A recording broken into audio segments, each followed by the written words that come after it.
Alhamdulillahilladzi hadana lihada wa ma kunna linahtadiya laula an hadana Allah. Asyhadu an la ilaha illallah, asyhadu anna Muhammadan abduhu wa rasuluh. Allahumma shalli wa sallim wa barik ala sayyidina Muhammad wa ala alihi wa ashabihi wa li baitihi wa dzurriyyatihi ajma'in.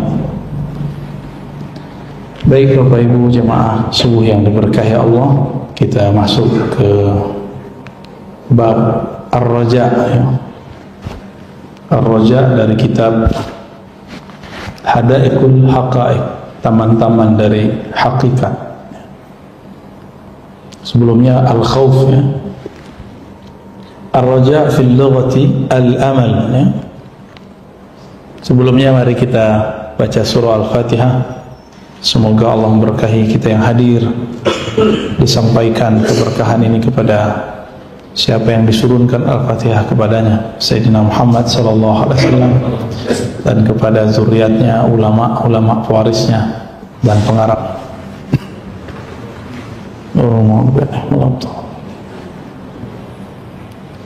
Ar-Raja ya, secara bahasa berarti al-amalu pakai hamzah, harapan, cita-cita ya. Wa qad jaa bi ma'na al-khauf. Kadang-kadang raja itu juga diartikan khauf, sama dengan khauf, tapi beda dengan khauf. Khaufun alaihim itu beda. Kalau la khaufun alaihim fala khaufun alaihim wala hum yahzanun ya. Khauf di situ takut terhadap murka Allah Subhanahu wa taala. Nah, kalau di sini khauf adalah khawatir Allah Subhanahu wa taala tidak memberikan rahmatnya ya. Malakum la tarjuna lillahi waqara. Ada satu ayat yang arti raja di situ adalah al-khauf ya. Surah Nuh ya. La tarjuna lillahi waqara. Ayat berapa itu? Ayat 13 ya. Malakum ya.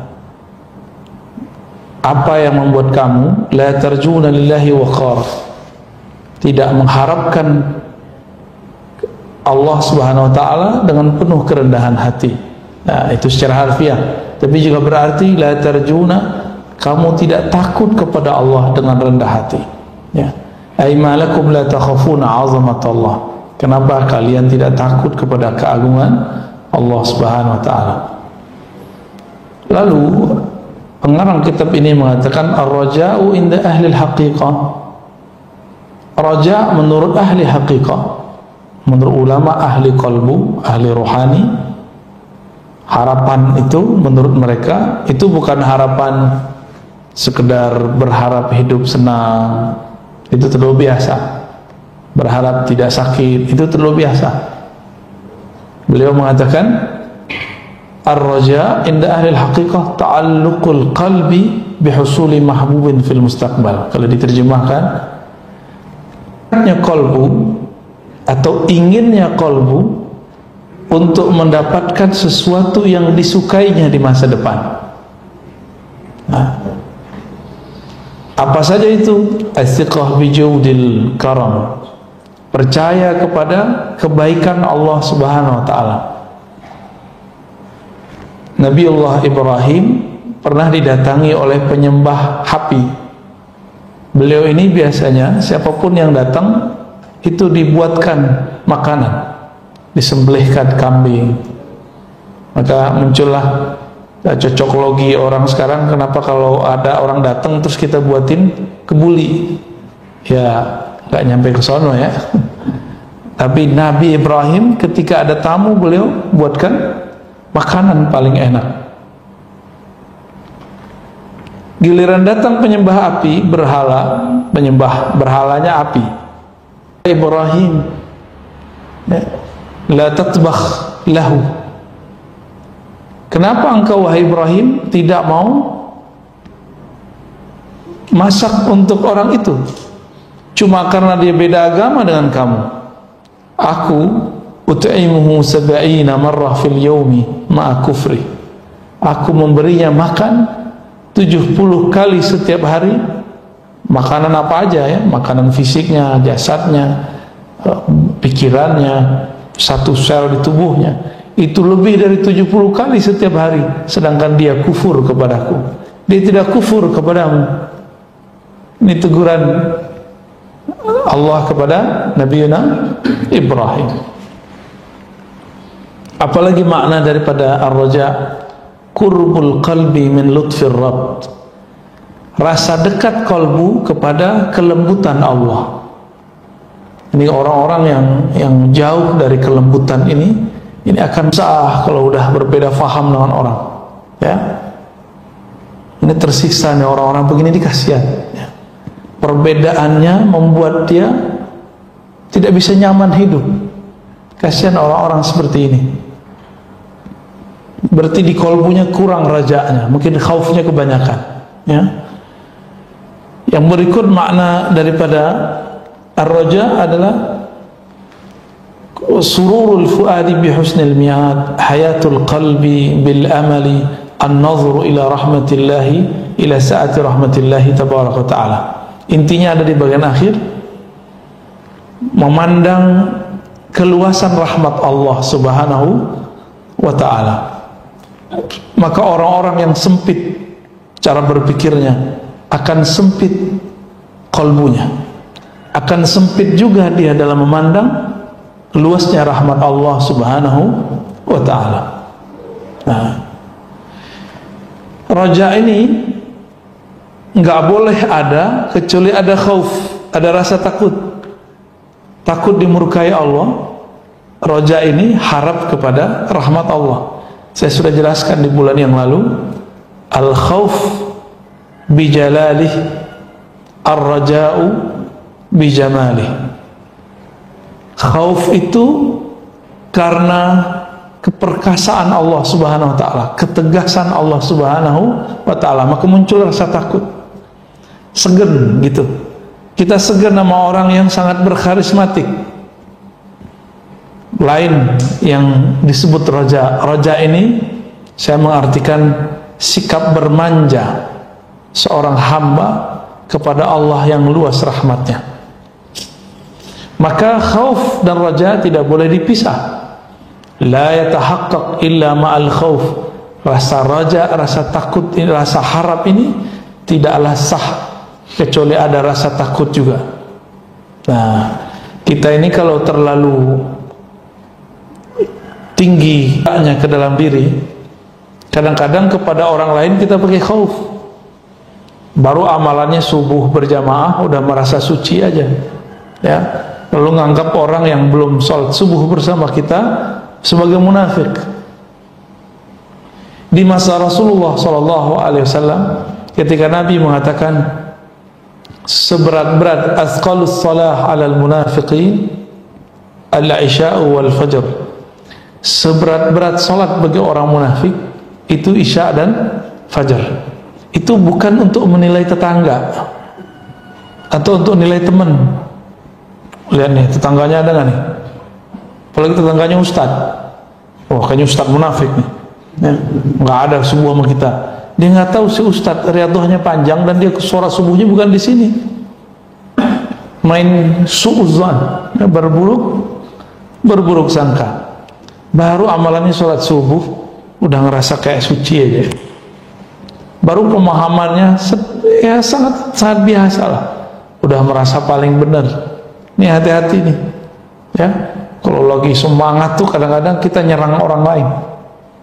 Nah, roja kepada dirinya tapi khauf ke orang lain.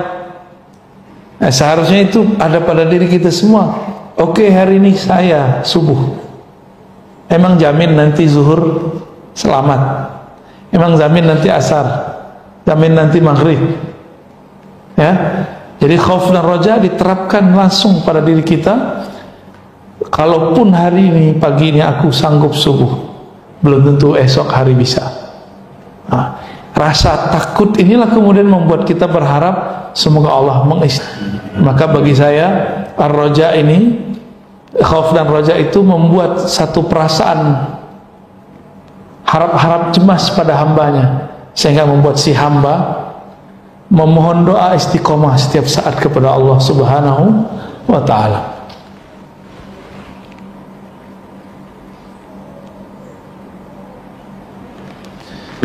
Kalau ada orang takut tapi tidak ada rasa harap, nanti yang terjadi al-qunut min rahmatillah, berputus asa dari rahmat Allah.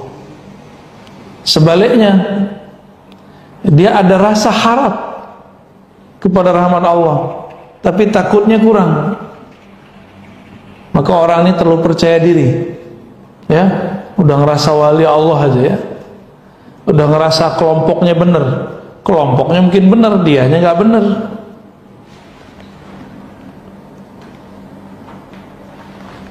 Walihada qala ba'duhum kun am kharaja yaqtabis naran fanudiya binubuwah wa kun lima la takhaf akhwafu mimma takhaf kama qala ta'ala walladzina yu'tuna ma ataw wa qulubuhum wajilah. Oh, enggak apa-apa. Tapi yang ini belum saya bacakan, ya. Tenang aja, ya. Kurikulumnya mengikuti yang ini aja. Ini kan salah tulis ini, ya. Al-Huzn diganti aja, Ustaz.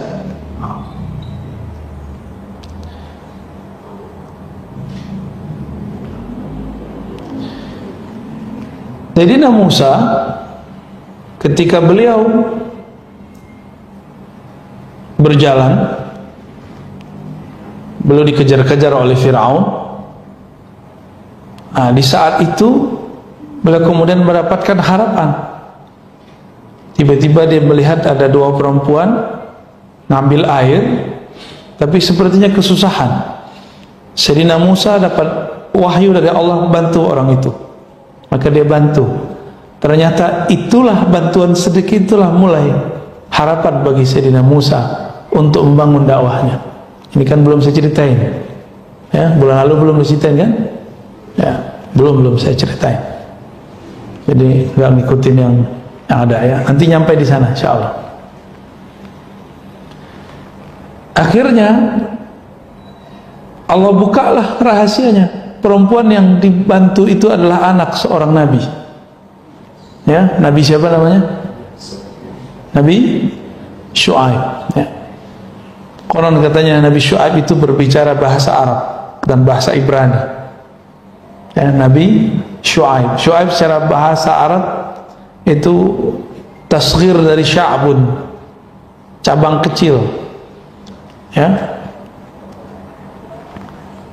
Coba lihat di sini kisahnya. Si perempuan ke Nabi Musa berdua.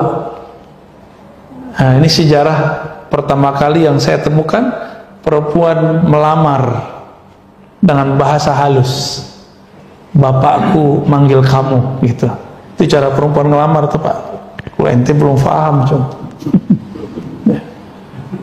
Dari perempuan dulu, bapakku mengundangmu datang. Ya. Ternyata ketemu Nabi Syuaib. Nah, si perempuan ternyata ngomong, ngajuin proposal sebelum datang Nabi Musa. Wahai ayahanda, itu yang menolong kami orangnya baik dan kekar, kuat, ya, qawi. Nah, ini proposal dari si anak. Oh, Nabi Syuaib tahu putrinya kalau muji seorang laki-laki pasti senang sama laki-laki itu, karena si putrinya tidak pernah memuji siapapun, laki-laki manapun. Dan Nabi Musa memang laki-laki terkuat di zamannya. Bisa bayangkan itu di zaman terjadi pertengkaran antara Bani Israel dan orang-orang Mesir, beliau cuma mukul sekali itu tumbang langsung lawannya. Ada yang bisa begitu, Pak? Itu silat Nabi Musa namanya, Pak. Ya, nggak perlu pakai baca, itu norak itu, ya.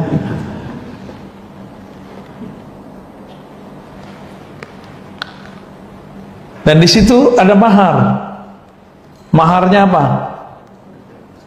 Bekerja membantu merawat hasil ternak Nabi Syuaib. Jadi memang nabi-nabi dari dulu beternak kebanyakan, karena itu pekerjaan paling paling mudah dilakukan. Tapi jangan dibayangin dulu kayak sekarang ada air keran.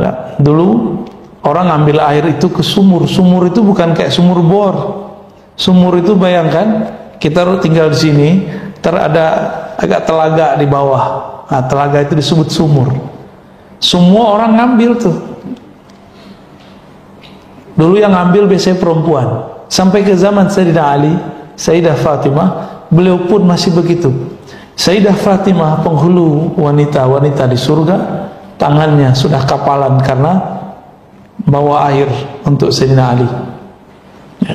Makanya nyakitin hati Fatimah, diberikan budak, diberikan pembantu. Rasulullah mengatakan, kamu ngabdi yang sempurna untuk suami. Ya, gimana caranya?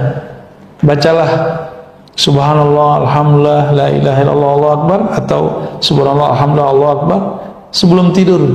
33, 33, 33 ditutup 100. Kamu tidur dengan itu, bangun segar. Maka disebutlah ini zikir Fatimah.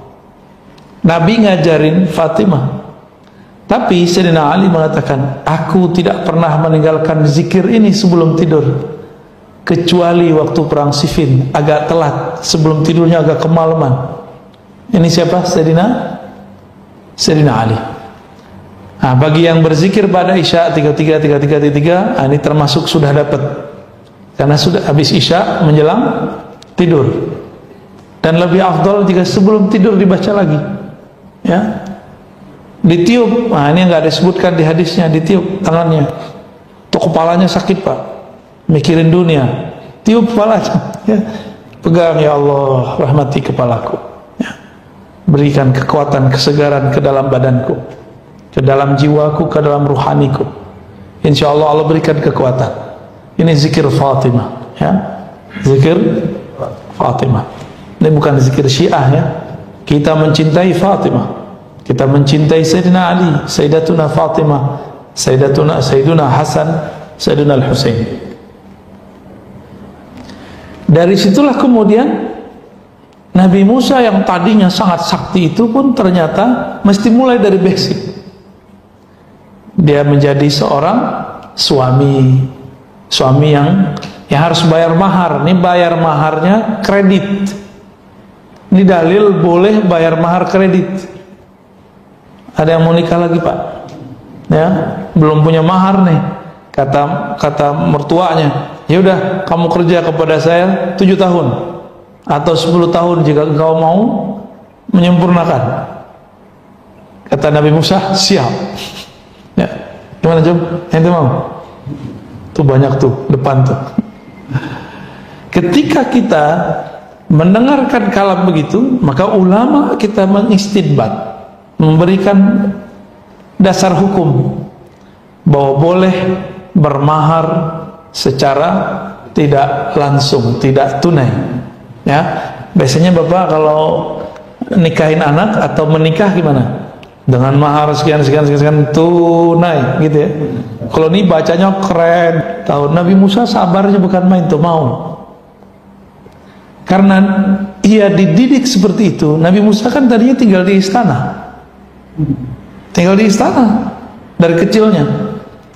Allah wajibkan kepada Sayyidina Musa untuk menjalani sunnahnya para nabi sebelum dan setelahnya, yaitu menjadi pengembala domba.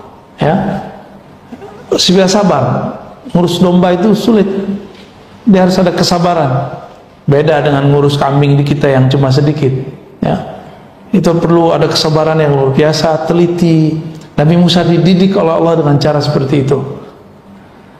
Di puncak beliau sudah mau selesai bayar maharnya, beliau mengatakan, wahai istriku, aku melihat ada api di sana. Itu di Gua Tur Sinai, ya. Maka biarkanlah aku ke sana, ya. Berangkatlah beliau ke sana. Ternyata di situ ada perjanjian dengan Allah Subhanahu wa taala 30 hari. 30 hari itu nggak boleh gosok gigi. Ternyata beliau hari ke-30 ngerasa bau mulutnya, gosok gigi, bersiwak. Maka Allah mengatakan akmil, ya, sempurnakan menjadi 40 hari. Itulah dasar kenapa Sayyidina Musa Riyadhah latihannya 40 hari. Karena latihan selama 10 tahun ditambah 40 hari itulah Sayyidina Musa kemudian membangun harapan yang luar biasa ketika berdakwah kepada Fir'aun. Ini coba antum lihat ya. Ketika berdakwah kepada Fir'aun, masih diperintahkan oleh Allah, datanglah kepadanya, ingatkan dia. Itu kepada orang kafir. Wa qulu qawlan layyina, katakan kata-kata yang layyin, yang lembut. Itu Fir'aun loh ya. Kepada Fir'aun yang mengaku dirinya Tuhan dan zalim membunuh semua anak-anak yang ada di masa Nabi Musa. Jadi zaman Nabi Musa tidak ada orang yang seumuran dengan dia kecuali dibunuh. Nabi Harun lebih kecil jauh. Ada anak bayi baru lahir di kaum Bani Israel, bunuh, begitulah terus. Jadi Nabi Musa ini satu-satunya laki-laki yang dia tidak ada orang yang seumuran dengannya. Nah, di saat itu Fir'aun yang sudah ratusan tahun umurnya, ya, Ramses II katanya ya, atau Ramses sekian, subhanahu wa ta'ala. Ini aneh, kita berdakwah atau menegur orang yang masih beribadah kepada Allah, kita samakan dia dengan Fir'aun. Fir'aun pun di dalam faqula lahu qawlan layyina ya. Jadi Allah berkata kepada Nabiullah Musa dan Harun, faqula atau faqulu dalam beberapa riwayat, tapi yang sering kita baca faqula lahu qawlan layyina. Maka katakanlah kepadanya wahai Musa, wahai Fir'aun, kata-kata yang lembut. Apa kata beliau? Hadza rifquhu azza wa jalla biman kana yadda'i ar-rububiyyah. Ini adalah kelembutan yang Allah ajarkan ke Nabi Musa kepada Fir'aun yang merasa dirinya Tuhan. Masa kepada orang yang masih nyembah Allah kamu lebih keras? Ya. Kita ini terhadap orang yang berbeda politik dengan kita, padahal dia masih nyembah Allah, sudah begitu. Jadi kita ini lebih zalim daripada orang-orang yang hidup di zaman itu. Ini Nabi Musa tidak diperintahkan langsung melawan Fir'aun, tapi diperintahkan ngomong yang lembut. Saya waktu itu, waktu zaman-zaman kita lagi ramai politik, saya bilang saya nggak nyoblos dia, tapi saya nggak mau mendoakan terburuk bagi dia. Saya mendoakan jika yang saya coblos terpilih semoga adil, jika dia yang terpilih semoga Allah beri hidayah. Itu yang kita doakan. Kita ditakbirin Pak, nggak jauh dari masjid sini, dibentak saya pakai takbir. Yuk kita takbirkan lagi. Ya, takbir makanan harian kita, sholat ya. Takbirnya di luar, saya panggil takbir di dalam, kamu takbir di sini, maka ini akan terjadi lagi ya. Begitu ternyata para politikus ini berhati tikus. Kalau sudah berhati busuk, maka agama pun mereka perkosa untuk kepentingan agamanya, kepentingan politiknya. Nauzubillah min dzalik. Lalu melupakan adab-adab Qur'ani. Nah, ini jangan sampai terjadi lagi ke depan. Walaupun saya agak sedikit pesimis ya, mungkin terjadi lagi. Mungkin lebih jelek ya. Karena yang melek ngaji begini gak banyak Pak. Orang kita ini rajin baca WA, gak mau baca pakai kolbunya. Padahal membaca itu ada syarat. Iqra bismi rabbikal ladzi khalaq. Membaca itu ada syaratnya. Membaca itu dengan nama Allah yang mencipta. Allah mencipta dengan Rahman dan Rahim. Gak ada Allah mencipta dengan kekasaran. Gak ada ya.